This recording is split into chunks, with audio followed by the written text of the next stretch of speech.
যখনই সমস্যা মোস্তাফিজের সমাধান। কাটার স্লোয়ার সুইংয়ে বিষাক্ত কলকাতার ব্যাটিং লাইন আপ। এজন্যই বোধহয় ফিজের জন্য এত প্রতীক্ষা।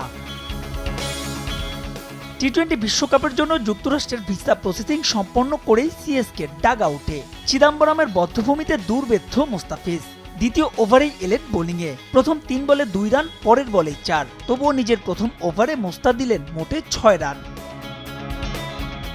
3 থেকে 5 এই 3 ওভারে থিকসেনা, শার্দুল ঠাকুর, তুষার দেশ পান্ডের ওপর রীতিমতো ঝড় তোলেন সুনীল নারায়ণ রাঘুবংশী।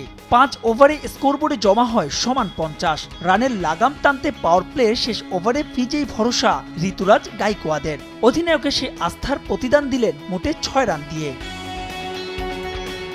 সেই যে ম্যাচে লাগাম এলো চেন্নাইয়ের হাতে, এরপর সে ব্যাটন টেনে নিয়ে গেছেন রবীন্দ্র জাদেজা। নিজের কোটার 4 ওভারে 18 রান খরচায় তুলে নিয়েছেন 3টা উইকেট। ম্যাচটা কার্যত শেষ ওখানেই। মোস্তাফিজ নিজের 3 নম্বর ওভার করতে আসেন ইনিংসের 18তম ওভারে। পুরাতন বলে ফিজ যে কতটা ভয়ঙ্কর তা প্রমাণ করলেন আরও এক দফা। যদিও সেই ওভারে নোবল সহ একটা বাউন্ডারি হজম করেন তিনি, কিন্তু এরপরই ঘটল কিছুটা অবাক হওয়ার মতোই ঘটনা। আন্দ্রে রাসেলের সহজ ক্যাচ ফেলে দেন মহেন্দ্র সিং ধোনি। চোখে মুখে হতাশা স্পষ্ট টাইগার পেসারের। মোস্তাফিজের সেই ওভারে কলকাতা তুলল 9 রান।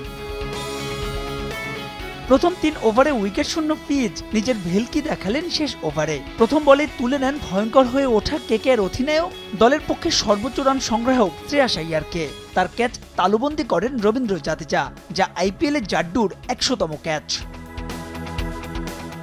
এর পরের 2 বল ডট।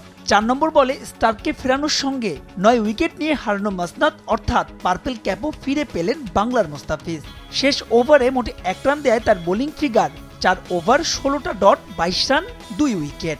পার্পেল ক্যাপের রেসে চাহাল, খলিল, মোহিত শর্মার সঙ্গে মোস্তাফিজের প্রতিদ্বন্দ্বী Protea pacer Gerald Coetzee. Magical মোস্তার দিনে 2 ম্যাচ বাদে জয় ফিরেছে তার দল চেন্নাই সুপার কিংসও। কেকেআরের দেয়া 138 রানের টার্গেট তারা টপকে যায় অধিনায়ক গাইকোয়াদের 50তে 14 বল হাতে রেখেই। মাহবুব রিমন, সময় সংবাদ।